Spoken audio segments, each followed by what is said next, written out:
Et c'est parti, je crois que ça a démarré donc côté YouTube. Rebonjour à tous pour un nouveau live avec donc un petit pas en avant sur le chemin de la vérité philosophique. Après Descartes, on aborde Kant et après le 17e, nous en arrivons à la fin du 18e puisque c'est la période de Kant. Et pour le coup, on a aussi changé donc de compagnon de route, puisque maintenant nous sommes avec Alia. Alia, tout va bien? Oui, ça va, et vous? Ça va, tranquillement. On a vu tout récemment le cogito cartésien.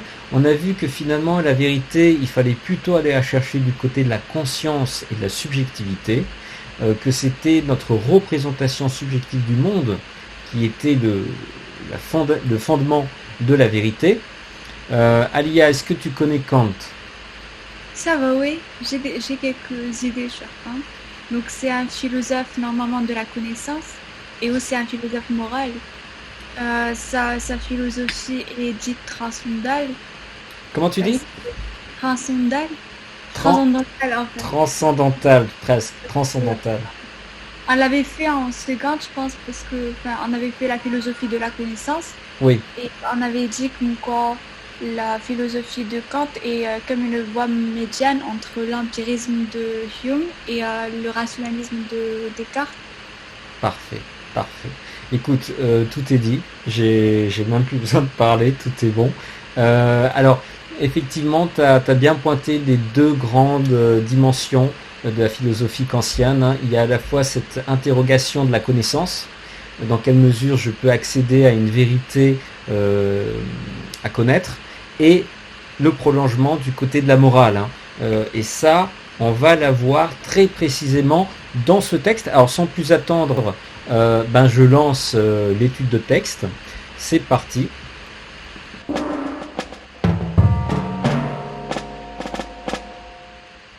Je suis très content, très fier hein, de mes petites transitions qui pour une fois fonctionnent.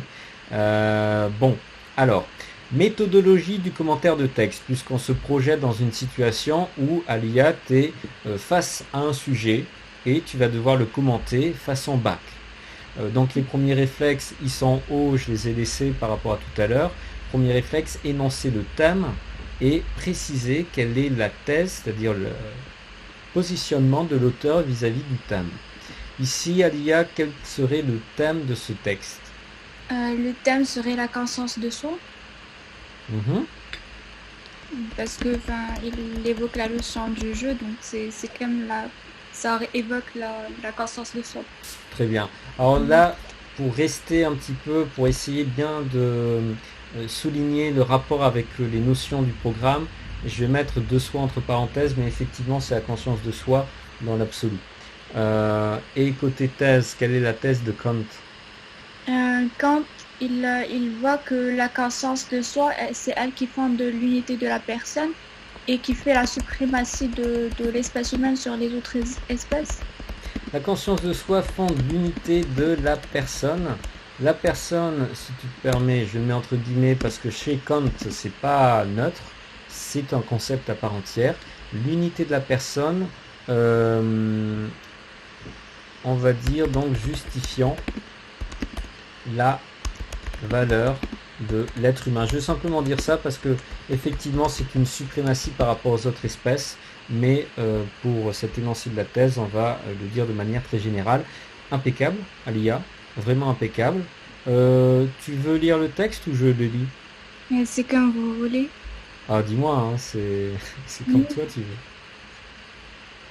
C'est comme vous voulez vraiment. Bon, ça veut dire que tu préfères que je lise le texte. Bon, posséder le jeu dans sa représentation. Ce pouvoir élève l'homme infiniment au-dessus de tous les autres êtres vivants sur la Terre. Par là, il est une personne. Et grâce à l'unité de la conscience dans tous les changements qui peuvent lui survenir, il est une seule et même personne, c'est-à-dire un être entièrement différent, par le rang et la dignité de choses comme le sont les animaux sans raison, dont on peut disposer à sa guise. Et ceci même lorsqu'il ne peut pas dire je, car il l'a dans sa pensée. Ainsi, toutes les langues, lorsqu'elles parlent à la première personne, doivent penser ce je, même si elles ne l'expriment pas par un mot particulier, car cette faculté de penser est l'entendement. Il faut remarquer que l'enfant qui sait déjà parler assez correctement ne commence qu'assez tard, peut-être un an après, à dire je. Avant, il parle de soi à la troisième personne. Charles veut manger, marcher, etc. Et il semble que pour lui, une lumière vient de se lever quand il commence à dire je. À partir de ce jour, il ne revient jamais à l'autre manière de parler. Auparavant, il ne faisait que se sentir. Maintenant, il se pense. Bien. Alia, le réflexe, qu'est-ce qu'on fait maintenant? On essaie de dégager les arguments. Alors on y va, oui, on découpe le texte, on découpe les mouvements, on dégage les arguments. Qu'est-ce que tu repères ici? Déjà, la première phrase, elle montre que la conscience de soi fait la grandeur des hommes. Mhm, Et après, donc on a une distinction entre les animaux et l'être humain. très bien. Et, et on a aussi, avant ça, le rôle une évocation du rôle de la conscience comme étant celle qui unit la personne. Oui, Unifie la personne, oui. Et à la fin, quand il montre que le passage du sentiment, je pense, à la pensée est mhm, marqué par ce jeu et il y a aussi, pardon, j'ai oublié de marquer avant. Il y a une partie, la dernière partie montre que le jeu il n'est pas grammatical, mais plutôt c'est une notion. Donc oui, ouais, ouais. qui est laquelle? Le jeu. C'est Oui, pas un jeu oui, grammatical parce que là, quand il parle des autres langues, ouais. ouais. C'est pas grammatical, donc c'est quoi? Je sais pas. Tu m'as dit c'est une notion. Oui. Kant va dire que c'est quoi en fait? Attends, je peux revoir. Pardon? Je vais essayer de Ah oui, relire comme ça. oui, vas-y, vas-y, vas-y. Je t'en prie. Oui. C'est une pensée, Oui, c'est dans la pensée et du coup c'est... c'est une réflexion. alors ça fait partie de la réflexion, en tout cas c'est activé, euh, ça prend forme avec la réflexivité, oui. Mais Kant va énoncer que c'est quel type de chose de la pensée? L'entendement, non. L'entendement qui est une... Faculté. Voilà, c'est une faculté, tu m'avais dit c'est une notion, c'est une faculté de l'esprit.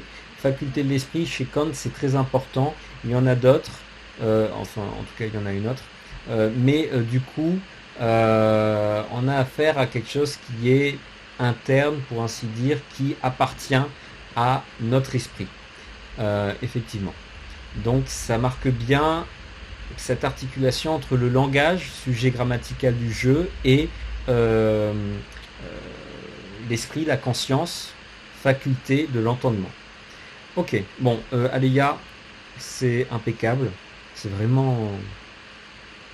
Tu l'as pas préparé, on est d'accord. Parce qu'en plus, je t'ai envoyé trop tard pour que tu puisses le préparer. Mais tu as même été bien me saisir la question du sentiment, de la pensée. Bon, vraiment impeccable, je t'en félicite.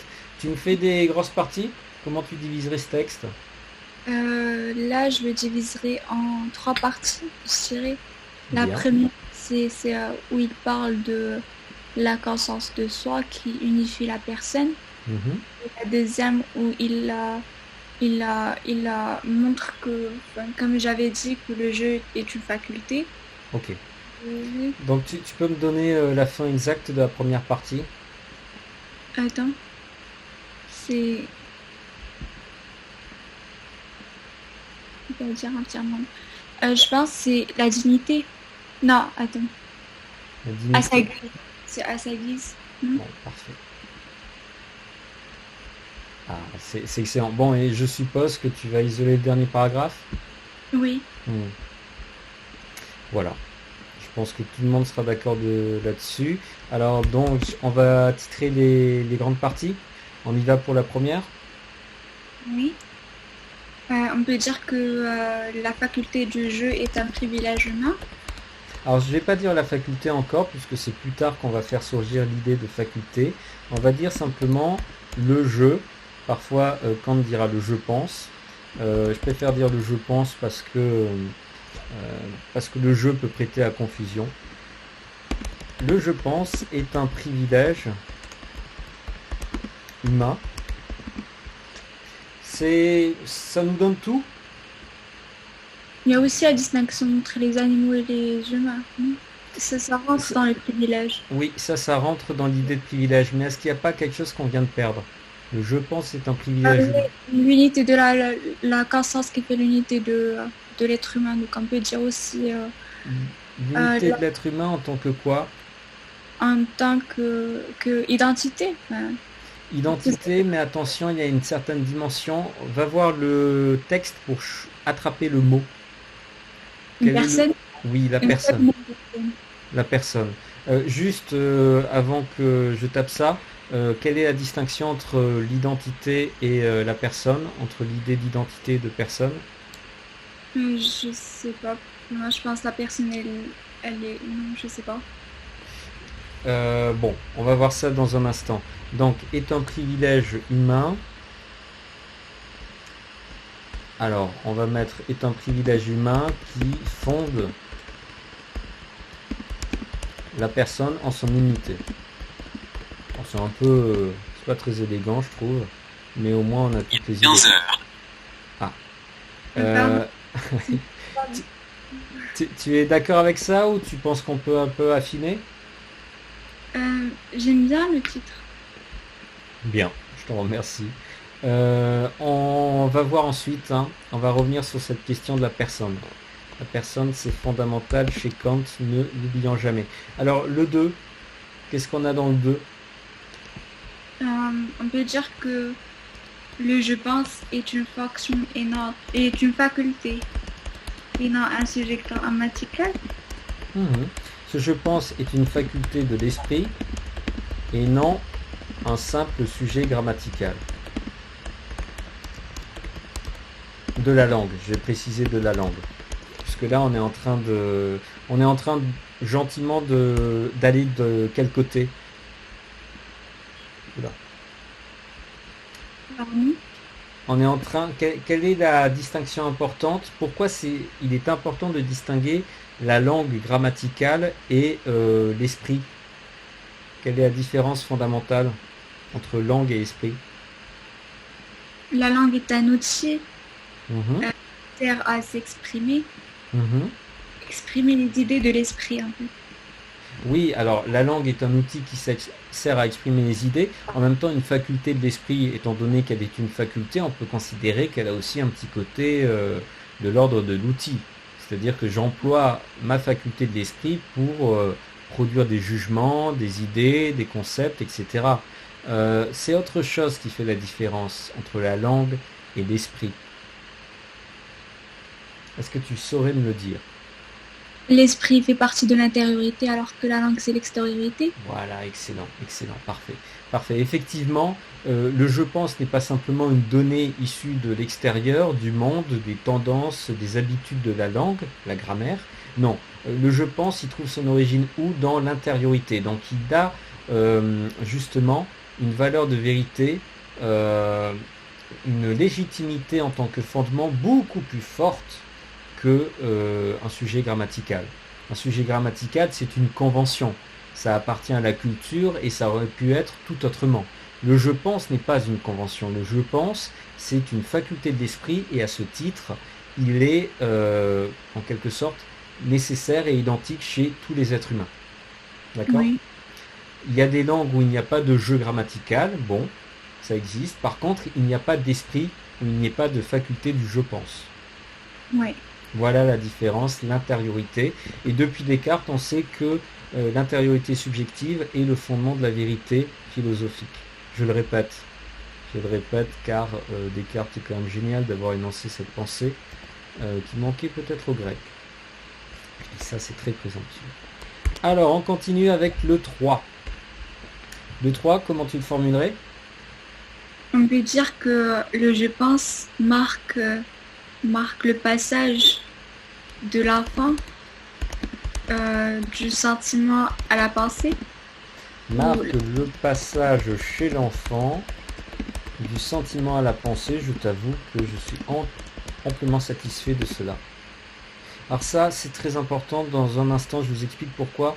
C'est étonnant que Kant prenne cette perspective, à savoir une perspective génétique, c'est-à-dire qu'on est en train de retracer la genèse. C'est très rudimentaire, hein, il ne va pas dans le détail, mais il retrace la genèse de cette faculté de l'esprit. Euh, c'est intéressant parce qu'on verra que les auteurs ultérieurs allemands vont justement beaucoup s'intéresser à la question du temps et de l'évolution et du devenir. Bon, je lâche ça sans trop préciser, c'est un petit peu vague, mais sachez que c'est très important. On va voir du côté du premier paragraphe. Voilà, j'ai fait. Okay. Alors, Alia, que faut-il noter? Que faut-il pointer? Sur quoi va s'appuyer notre commentaire de texte pour cette première partie? Donc déjà, cette première partie, elle aborde deux thèmes. Le premier qui est le privilège humain et le deuxième qui est la conscience qui fonde de l'unité. Très bien, il me manque un dernier petit thème quand même. Et aussi la distinction entre les animaux et les hommes. Ça fait partie du privilège. Regarde les phrases directement. Est-ce qu'on démarre sur le privilège humain? Non. Attends. Qu'est-ce qui se présente à nous d'emblée? L'identité. L'identité avec quel mot exactement? Est une personne. Ah, même avant cela, dès le démarrage du texte, regarde bien. Sa représentation. Alors, très bien. Déjà, nous avons la question de la représentation. La représentation, de quoi s'agit-il? C'est la conscience de soi. La conscience de soi, il est vrai, et plus généralement, c'est cette question de la subjectivité ouverte par Descartes. C'est-à-dire que il faut prendre en compte cette dimension subjective où je me représente le monde, où je me représente les choses à l'extérieur, mais aussi où je me représente moi-même de manière réflexive. Représentation. Et il y a un autre terme vraiment crucial, il ne faut pas le louper.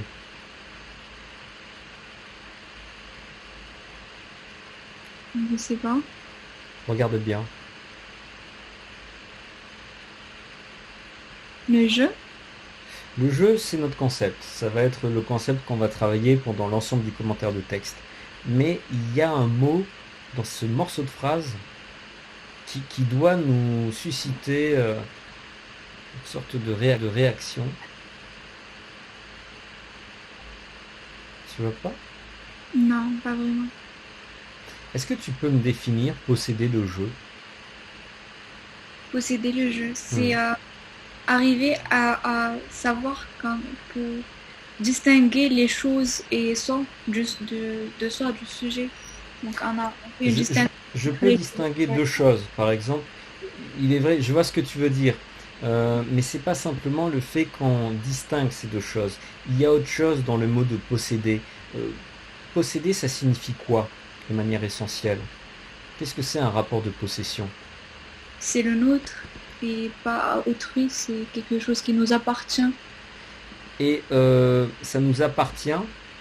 Ça nous appartient. Est-ce que par exemple, on va dire, je possède mon émotion de joie? J'éprouve une forte émotion de joie. Est-ce que je vais dire, je possède la joie? Pas vraiment, non. Pourquoi je vais pas dire ça? Pourquoi c'est un peu étrange? Je sais pas. Non, tu vas pas? Non. Alors, ouais. Non, non, je ne vais pas. Quand je possède un bien, une maison par exemple, je le possède. C'est quelque chose qui est extérieur de moi, donc. C'est à l'extérieur de moi, c'est vrai, je suis d'accord. Je vais pouvoir le donner à mes enfants, t'es d'accord? Oui, c'est vrai. Donc oui, ce rapport de possession, il est dans quelle dimension? Il a quelle valeur? De transfert. De transfert, et ce transfert, c'est dans la dimension de quoi? De génération en génération. Nous sommes dans le... Je sais pas. Tu vois pas? L'hérédité. Oui, l'hérédité, mais tout ça, ça nous renvoie à quoi? C'est pas l'instant de l'émotion, tu vois? C'est quoi? C'est quelque chose qui se répète. qui se répète et qui donc... Je sais pas. Tu vois. Aligné. Non, non, je pensais pas aligné. Non, non, non, c'est un certain type de temps. Ah, linéaire. Hmm. Attends, Mais hmm. surtout, c'est de la durée. Ça dure la possession. Tu vois, posséder le jeu dans sa représentation. Est-ce que toutes les représentations durent? Pas vraiment, non. Non, par exemple, une représentation d'ordre sensitif, la joie, une émotion, ça ne dure Ah, pas, ça va être instantané. Par contre, le jeu, attention, il n'est pas une représentation comme les autres. Qu'est-ce qu'il y a de particulier à cette représentation? Elle est possédée. C'est-à-dire elle durable. dure. Elle dure tout le long de toutes mes représentations. À chaque moment, je peux me référer à cet acte de propriété pour dire, vous voyez, ça appartient encore à je. Oui. J'éprouve une émotion, j'en éprouve une autre, je vais pouvoir dans les deux cas dire c'est la même possession, c'est le jeu. Hmm. Ces émotions sont possédées par le même jeu. Donc ici, il y a véritablement, il faut analyser cette première formule qui est lapidaire mais qui est dense. Il va vraiment y avoir cette dimension de durée. Cette dimension de durée, elle va pouvoir fonder quoi ensuite? La continuité de l'identité. La Voilà. continuité de l'identité et du coup, le terme qu'employait Kant dans la suite du texte. L'unité. Tu vois, c'est parce que c'est continu que nous échappons à la perte d'unité. Alors là, toi qui me parlais de Hume, je fais une petite parenthèse sur Hume. Tu sais que Kant donc a réagi à la philosophie empiriste de Hume, et justement Hume va dire moi je ne vois pas de quoi les gens parlent quand ils parlent du moi, parce que ce que je constate dans mon expérience, c'est que je ne suis qu'une succession d'états émotionnels. Oui, c'est vrai. Ah, on va avoir un petit problème Zoom dans 10 minutes, mais ce ne sera pas un souci. Bon. Je suis une succession d'états émotionnels et donc à aucun moment je peux intuitionner, à aucun moment je ne peux saisir quelque chose qui serait de l'ordre d'un moi, dont je pourrais tirer une connaissance. Non, Oui. ça ne fonctionne pas. Et là, Kant va lui répondre, cette diversité du temps qui passe et qui fait qu'on passe d'une représentation à une autre, ce n'est pas un souci. Pourquoi? Parce que je peux me référer au jeu dans ce rapport de possession. C'est-à-dire que le jeu ne m'est pas donné directement dans la représentation, mais par contre, il est ce que je possède au travers de toutes les représentations dans leur diversité et dans leur durée temporelle. Mais c'est aussi, je pense, c'est aussi le point de vue de Locke aussi, quand il définit l'identité de la personne. Alors effectivement, Locke a aussi abordé le sujet. De toute façon, tu sais, en fait, on est à peu près dans une période contemporaine de la philosophie entre Locke et Kant, même si c'est pas du tout les mêmes tendances. Mais effectivement, le XVIIIe siècle s'est interrogé sur cette question de l'unité du sujet et en éprouvé cette difficulté parce que l'expérience ne nous présente rien de l'ordre d'un moi. À aucun moment je ne peux saisir le moi, mais pour autant j'ai pas l'impression d'être quelqu'un de différent parce que je pense à quelque chose de nouveau. Tu vois, quand je termine ma phrase, j'ai pas l'impression d'être quelqu'un d'autre. Exactement. Et pourquoi? Parce qu'il y a quelque chose, un rapport qui n'est pas simplement un rapport de représentation réflexif, c'est pas simplement que je peux voir le moi en quelque sorte, non, c'est plus exactement un rapport de possession. Oui. Et donc en fait, dans la suite, il faudra préciser, reformuler cette idée de possession. Dimension de durée, dans l'idée de possession, au-delà de la simple représentation. Parce qu'il nous dit bien donc qu'il possède dans sa représentation. Le cogito cartésien, c'est une forme de réflexivité, c'est-à-dire que c'est un moment où le moi se réfléchit lui-même et donc se représente lui-même. Mais attention, ce qui nous intéresse, c'est pas la représentation du moi, c'est la possession du jeu. Tu vois bien la différence? Oui, oui. Donc voilà ce qu'il va falloir d'emblée montrer à partir de ces quelques mots, hein. Hop. Alors là, j'en profite pour faire le petit point. Non, je vais le faire après avec l'entendement. Donc ensuite, on va avoir, comme tu l'as dit, le privilège de l'homme. Suprématie vis-à-vis de l'animal. Ok. Pas de questions jusqu'alors? Non, pas de question jusqu'à là. Et maintenant, on va buter sur un mot qui est très important. Lequel? La personne. Très bien. On va mettre définition du concept de personne. Comment tu le définirais? C'est un sujet qui est responsable et qui est pensé. Responsable, penser de quelle manière? C'est que il a une raison. Oui. Il est responsable de ses actes. Donc, Oui, dis-moi, j'ai mal entendu sur ses actes. j'ai dit qu'il a une raison, donc il est responsable de ses actes. Donc ça ouvre quel type de dimension ça? La responsabilité des actes? La morale? Oui. Oui, exactement. La personne, c'est pas n'importe quoi. La personne, c'est pas simplement le jeu, l'ego, l'identité. C'était l'objet de ma question tout à l'heure. C'est au-delà de l'identité réflexive. Donc l'identité réflexive, c'est le fait de reconnaître ce moi dans le rapport réflexif, par exemple, du cogito.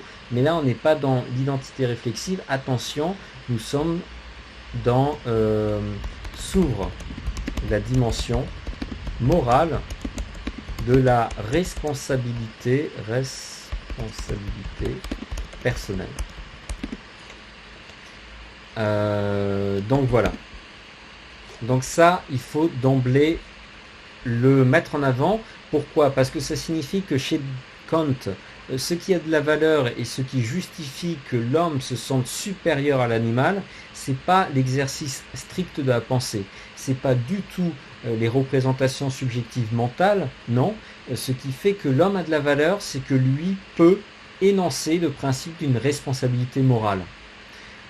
Parce qu'il a cette continuité qui fait qu'il s'identifie à toutes ses pensées et à tous ses actes et à toutes ses représentations, il va être capable de être responsable de ses actes passés. Il va devoir rendre compte de ses actes passés. Et c'est cela qui fait la valeur de l'homme. D'accord? D'accord. Qu'est-ce qu'il y a? Nous, je suis avec vous. Ah d'accord, d'accord. C'est cela qui fait la valeur de l'homme. Et donc, tu vois bien cette distinction. On n'est pas simplement dans l'esprit avec Kant. On est dans un rapport à autrui. Exactement. Donc, ensuite, qu'est-ce qui va nous intéresser dans la suite du texte? Après, il y a une expression très claire de l'unité de la conscience.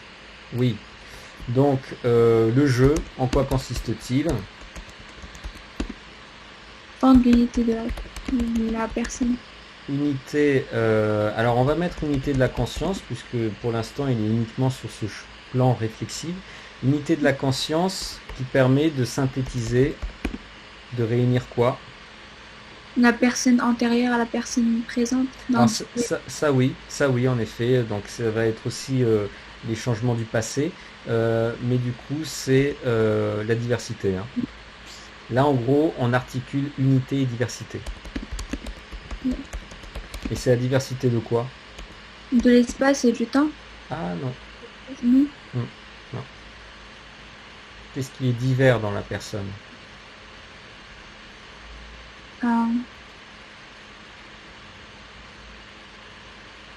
Je sais pas.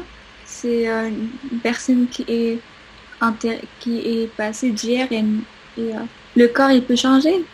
Oui, alors attention parce que le corps n'est pas déterminant, on est du côté de la conscience. Oui. Qu'est-ce qui change dans la conscience? Les pensées. Oui, c'est ça, c'est des représentations. Au-delà de la diversité donc, de nos pensées et de nos représentations. C'était ce que constatait Hume, hein. Hume disait, moi je ne vois pas de terme unique moi, je ne vois qu'une pluralité de pensées. Et au bout du bout, Hume concluait que peut-être le moi n'existe pas. Peut-être que nous sommes juste une avalanche, un foisonnement de pensées, avec une impression vague qu'on est la même personne, et peut-être que c'est une pure illusion. Kant va dire non, pas du tout. C'est pas une pure illusion, puisque je peux me sentir responsable de mes représentations passées. D'accord ?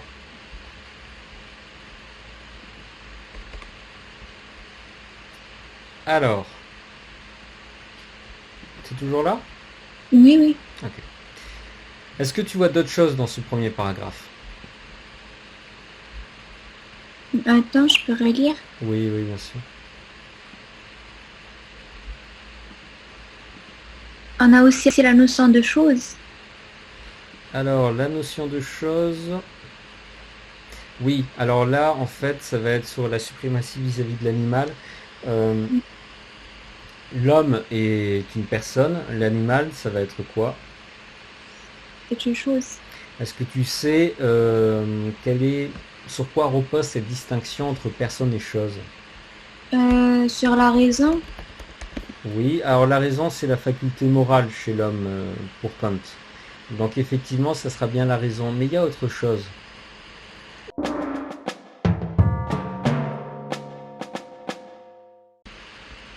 Bon, alors, petite coupure, hein, mais tout est rentré dans l'ordre.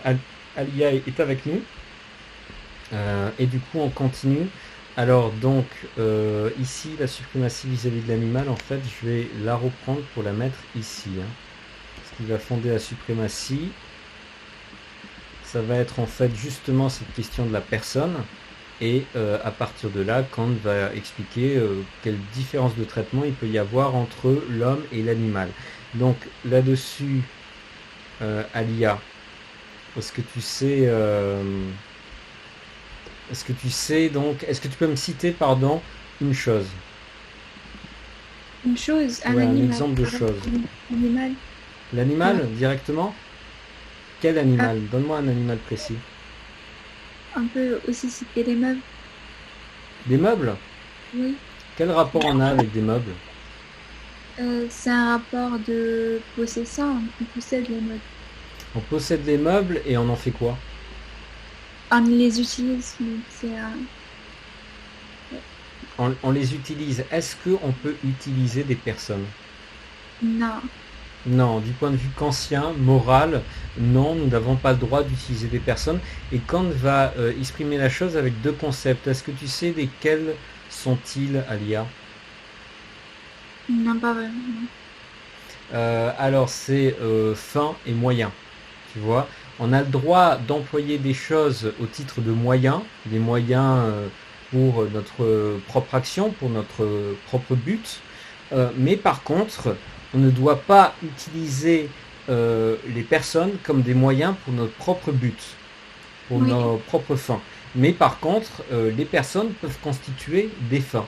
C'est-à-dire que je peux avoir pour finalité de mon action, pour but,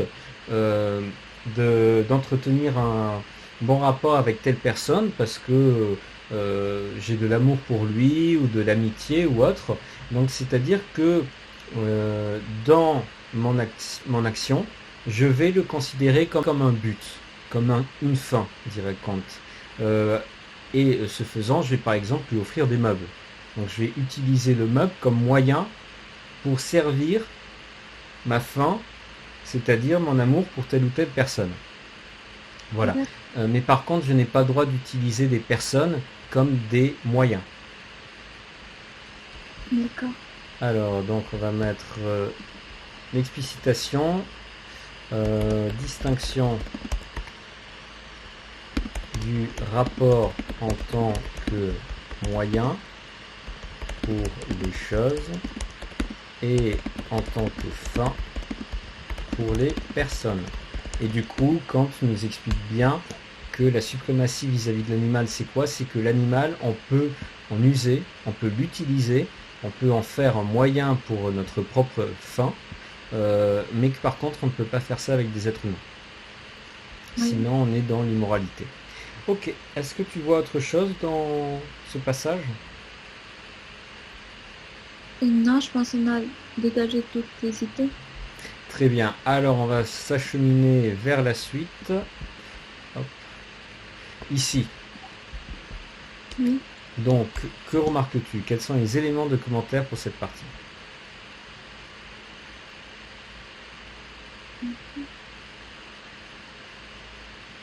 Déjà, la phrase car il l'a dans la pensée. Donc, le jeu est présent dans la pensée.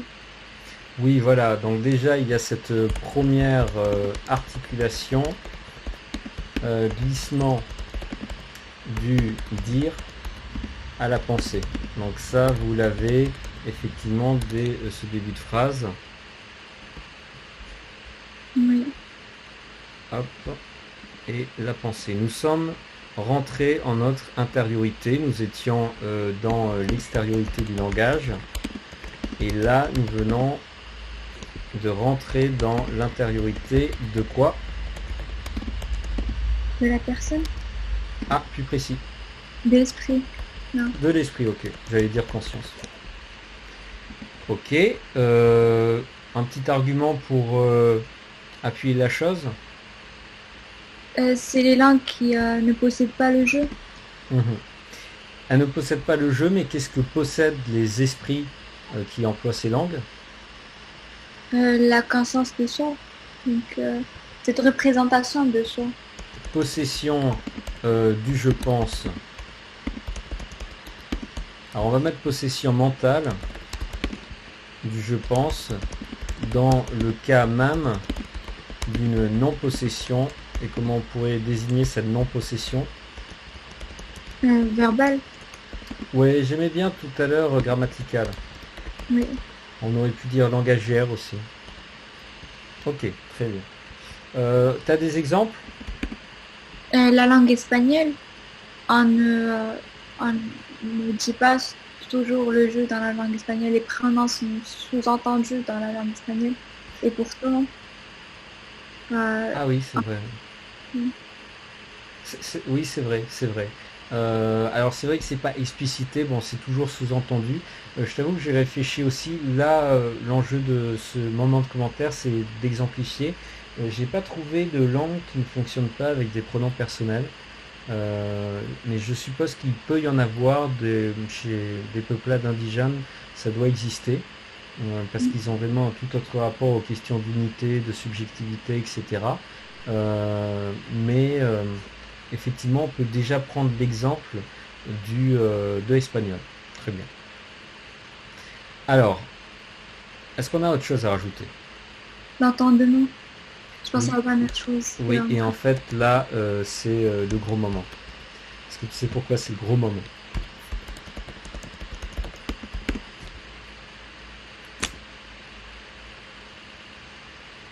Qu'est-ce que cache cette notion d'entendement?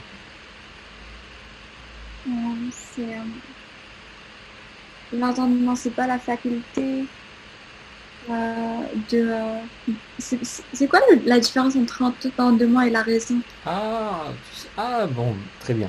L'entendement est la faculté qui est source de nos connaissances.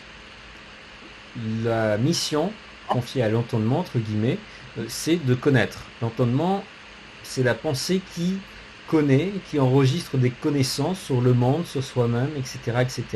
La raison ne va pas produire des connaissances, elle va produire quoi? Qu'est-ce qui reste très important chez Kant? Le jugement. Attention, le jugement, depuis Descartes, c'est justement le jugement au sens du sujet et prédicat. Par exemple, pour Descartes, l'arbre est vert, c'est l'énoncé d'un jugement. Le jugement, en fait, associe le concept d'arbre et de vert et l'articule ensemble. C'est ça que depuis Descartes, on appelle un jugement. Donc, le jugement, fais attention. Je pense que tu pensais à autre chose. Oui, je pensais pas à ce genre de jugement. Ouais, tu pensais à quel type de jugement? Le mal et le bien. Oui, très bien, les jugements de valeur, exactement. Jugement de valeur, le bien et le mal, et ça, donc, c'est toute la dimension morale. Et effectivement, ça va être justement le rôle de la raison. Le rôle de la raison est là pour dépasser, et comme dirait même outrepasser un peu les limites de l'esprit, les limites de la connaissance, et pour donner des directions qui nous permettent de nous guider dans nos actions et dans leur signification morale. Je te donne un exemple, par exemple Dieu. Dieu dira Kant, je ne peux pas le connaître. Donc il est illégitime d'essayer d'employer l'entendement pour connaître Dieu. Ce n'est pas possible. Par contre, Kant dira, il faut quand même entretenir un rapport avec Dieu, puisque c'est Dieu qui est le fondement de notre moralité. Et par conséquent, Kant va dire, la raison va se donner l'idée de Dieu afin de guider et afin de donner du sens à l'existence humaine. Et quand bien même je sais que Dieu n'est pas un objet de connaissance et que donc je ne peux pas en tirer une vérité digne d'une connaissance scientifique, je peux entretenir un rapport conscient avec Dieu au travers de ma raison. Oui. Voilà la différence entre l'entendement et la raison. Merci. Alors, l'entendement, est-ce que tu sais comment il fonctionne? Non.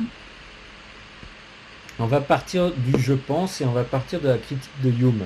Hume, il avait dit quoi sur le moi? Hume, il avait dit que le moi n'existe pas, n'est pas continu.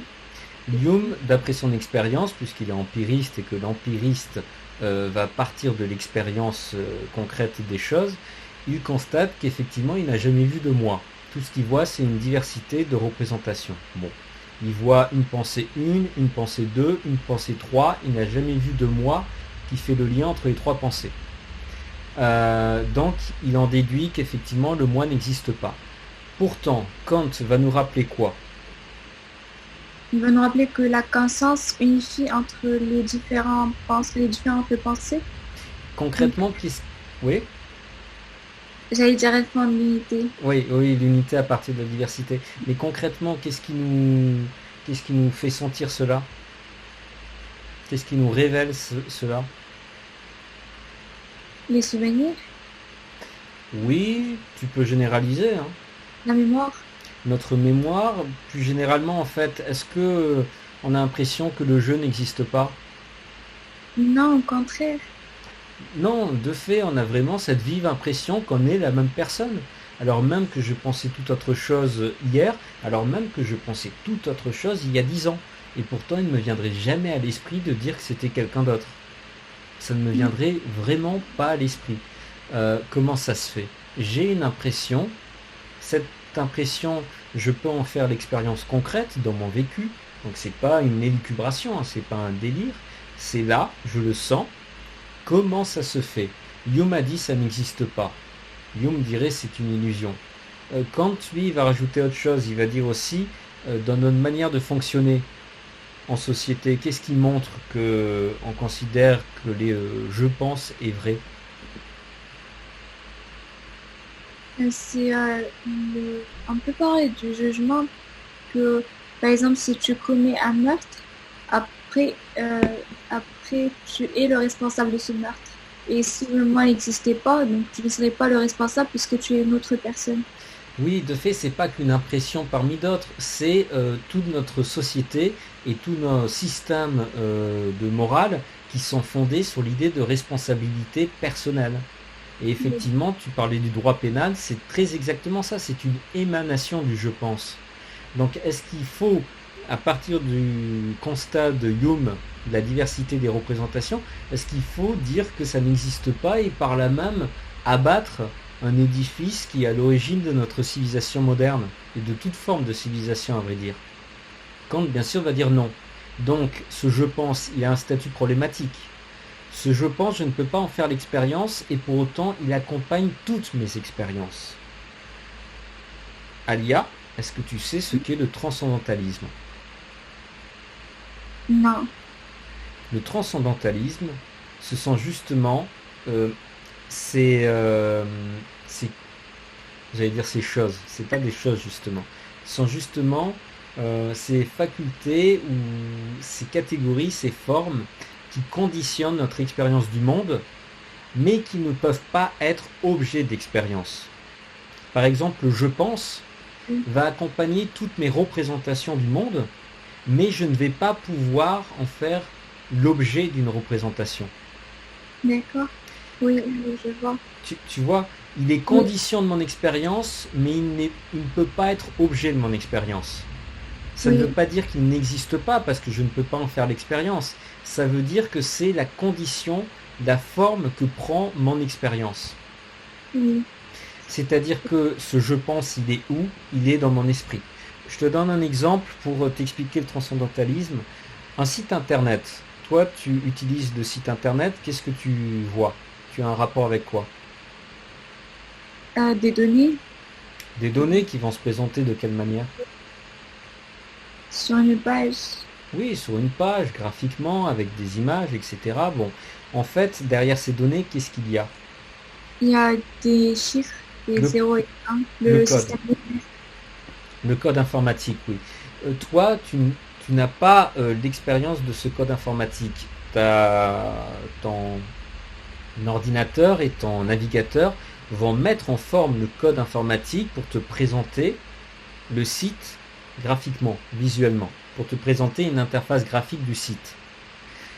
Si tu veux, ton esprit, c'est la même chose. Ton esprit, il reçoit des données du monde extérieur, il les retraite, il les remet en forme, et par exemple, il va les remettre en forme selon les catégories, enfin selon les formes de l'espace et du temps.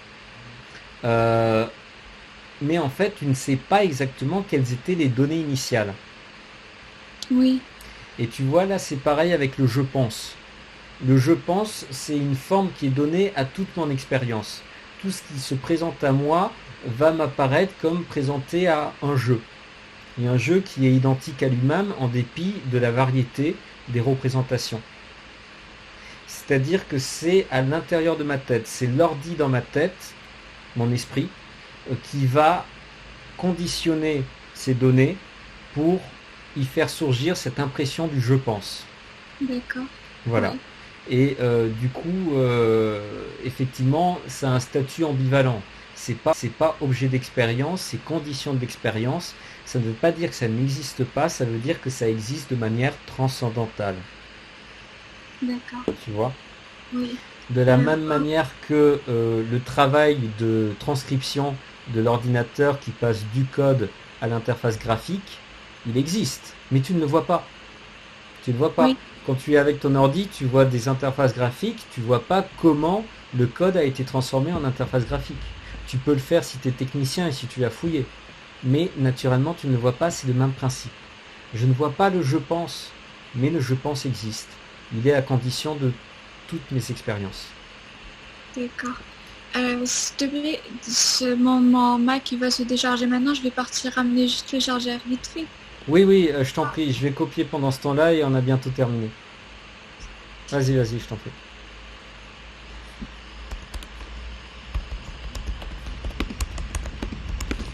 Donc, l'entendement, on va déjà l'opposer par rapport à la raison, en mentionnant donc la distinction de la connaissance et de... On va mettre la connaissance théorique parce qu'en fait, Kant va parler de théorie et pratique. De la connaissance pratique, théorique, pardon, et de la morale pratique. Voilà, donc c'est la première chose à faire. La seconde chose à faire, ça va être donc, dans la mesure du possible, parce que je sais que c'est très compliqué, mais ça peut être une attente sur ce sujet, expliciter la valeur transcendantale de cette faculté qu'est le je pense. Alors, bien sûr, on ne va pas rentrer dans le détail parce que le transcendantalisme, c'est ce qui est le plus compliqué chez Kant. C'est vraiment son intuition forte, mais elle est profondément contre-intuitive. Mais par contre, on peut expliquer cette idée toute simple. Euh, il est condition de nos représentations, donc de notre expérience du monde en général. Et par conséquent, qui dit expérience du monde dit nos connaissances sur le monde.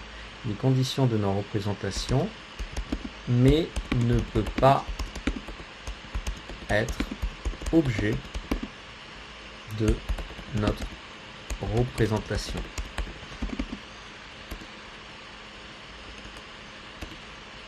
Objet dans le monde. Alia, t'es revenu? Oui, oui. Ok, alors je veux juste quand... La dernière partie, elle est très rapide, on va pas trop s'étendre, mais juste là, est-ce que tu pourrais me situer Kant par rapport à Descartes et par rapport à Hume? Du point de vue de Kant, quelle a été l'erreur de Descartes et quelle a été l'erreur de Hume? Pour Descartes, je dirais que Descartes a fait du sujet un objet, donc je pense, donc je suis. C'est ça? Oui, ben parce qu'en fait, à partir du je pense donc je suis, il va énoncer l'idée, la définition, je suis une chose pensante. Ce faisant, il va dire chose. Exactement, donc il va faire du sujet qui est le jeu une chose. Il va alors que chez Kant, c'est lui, ça devient une personne, donc c'est un sujet, c'est lui qui, c'est pas un objet. Alors déjà, c'est une personne, ça je suis d'accord, mais en plus c'est l'entendement. C'est-à-dire que c'est, comme je t'ai dit, une réalité transcendantale, à savoir une réalité qui est condition d'expérience, mais qui n'est pas objet d'expérience. Exactement. Donc en fait, tu vois, s'il y a une dignité aussi supplémentaire de la personne, parce que elle peut s'ouvrir à la dimension morale de la responsabilité, c'est justement parce que elle a un rapport transcendantal au monde. Oui. Tu vois, elle n'est pas simplement une chose parmi d'autres. L'esprit n'est pas simplement une chose parmi d'autres. L'esprit, il a cette espèce de hauteur transcendantale qui lui permet aussi de prendre en compte des valeurs qui sont au-delà de l'expérience, à savoir Dieu, à savoir l'âme, à savoir le monde. Ça, c'est les idées de la raison d'après Kant, c'est-à-dire des idées qui nous permettent de développer une moralité. Oui. Voilà, c'est le transcendantalisme. Tout est centré autour du transcendantalisme. Tout à l'heure, tu m'avais bien marqué l'opposition du connaître, de la connaissance et de la morale. En fait, tu vois que l'unité, elle se retrouve dans le transcendantalisme. Il faut comprendre que la connaissance est limitée par les conditions transcendantales de l'expérience. Et il faut comprendre que ces conditions transcendantales nous permettent aussi de voir au-delà de l'expérience pour accéder à des valeurs morales, avec la raison. Oui. Et du coup, l'erreur de Hume, on l'a déjà un peu vu, mais est-ce que tu pourrais la résumer? C'est celle de dire que le moi n'existe pas et que c'est une sorte de série de pensées. Voilà, Hume, en fait, il a raison de noter qu'il y a un problème parce qu'on ne fait pas l'expérience du moi. Il a tort de dire que de ce fait, le moi n'existe pas. C'est juste que le moi n'existe pas comme l'a énoncé Descartes, c'est-à-dire en tant que chose dont je peux faire l'expérience. Oui. Voilà. Kant a nuancé Hume et a corrigé Descartes. Alors juste pour la troisième partie, qu'est-ce qu'il faudrait dire très vite, très brièvement?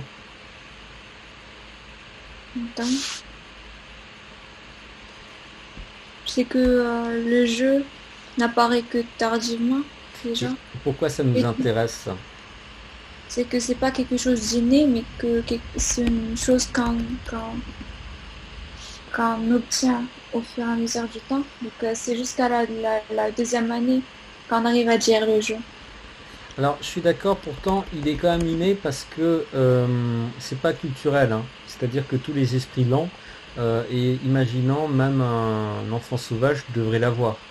Oui. Donc c'est quelque chose qui apparaît dans l'histoire de l'individu, mais du coup c'est pas non plus pas inné, hein, parce que c'est automatique. Okay. Donc, je vais mettre l'origine génétique du jeu. Génétique, ça veut dire que ça a une genèse, ça se développe au fil d'une histoire. Il y a autre chose, pourquoi ça nous intéresse de voir que d'abord l'enfant va utiliser la troisième personne. L'usage de la troisième personne montre que l'enfant n'a pas encore conscience de lui-même. Oui, et ça permet de bien noter la distinction entre quoi et quoi. La chose et la personne. C'est que... Ah, parce que quand il parle à la troisième personne, il pense à la chose? Il se considère comme une chose. Alors, c'est pas faux, c'est intéressant. Mais déjà, avant d'en arriver là, qu'est-ce qu'il faut noter comme distinction? Qu'on avait déjà vu, hein, Lia. La distinction entre la chose et la personne, non? Non, non, non, avant même de chercher la chose et la personne. Le jeu grammatical, Oui, la langue. oui, la langue et l'esprit. Et oui, ouais, je vais me garder l'esprit. Effectivement, puisqu'on est capable de maîtriser, on est capable de maîtriser la langue, alors même qu'on n'arrive pas encore à avoir la conscience de soi. Et donc, on va pas être capable de maîtriser ce nom particulier, je, qui exprime justement au niveau de la langue cette conscience de soi intérieure. D'accord? Donc, la langue est vraiment déconnectée. L'apprentissage du langage, qui est d'ordre culturel et qui pour le coup n'est pas inné, est déconnecté de ce surgissement de la conscience de soi innée avec le jeu. Ok? Ok. Et ensuite, il faut simplement appuyer. Je vais juste dire appuyer la dualité du sentiment de soi et de la conscience de soi. Le sentiment de soi de l'enfant qui ne faisait que se sentir, on le retrouve chez qui d'autre? Les animaux. Exactement. Les animaux, les enfants, si tu veux, ce sont des êtres humains qui en sont encore à un stade animal. Oui. Donc voilà, même si bien sûr on va les tenir pour des personnes, puisque ce sont des êtres humains en devenir, donc on ne va pas les utiliser comme des objets, mais ils ont un niveau de conscience qui, pour ainsi dire, est au stade animal. Voilà. Il n'y a pas tellement plus à dire là-dessus. Alors ce qui est intéressant, c'est que du coup, ils s'intéressent vraiment à la conscience en mouvement, dans ce devenir. Et ça va être prolongé par la dialectique hegelienne, par des penseurs comme Nietzsche. Et d'ailleurs, on va en voir un exemple plus tard sur les origines de la conscience d'après Nietzsche, sans doute ce week-end. Mais là, on a donc quelqu'un qui réfléchit à une faculté de l'esprit dans cette apparition progressive dans son histoire, sa jeunesse. Et ça, c'est déjà étonnant parce qu'en général, les penseurs, philosophes, s'intéressent à des choses fixes, définitives, des vérités absolues. Voilà. Alia, je te remercie beaucoup. Merci à vous. Merci à vous. Excellent. Excellent, Alia. Vraiment, bravo. Bravo, percutant, vraiment dans la maîtrise du concept et de l'abstrait. On adore sur la chaîne Archiprof. Donc j'espère qu'on aura l'occasion de poursuivre sur ces petites collaborations en live. Je vais essayer un petit peu d'affiner sur l'outil. En attendant, je dis bonsoir à tous et je te dis aussi au revoir, Alia. Au revoir. Au revoir. Merci beaucoup.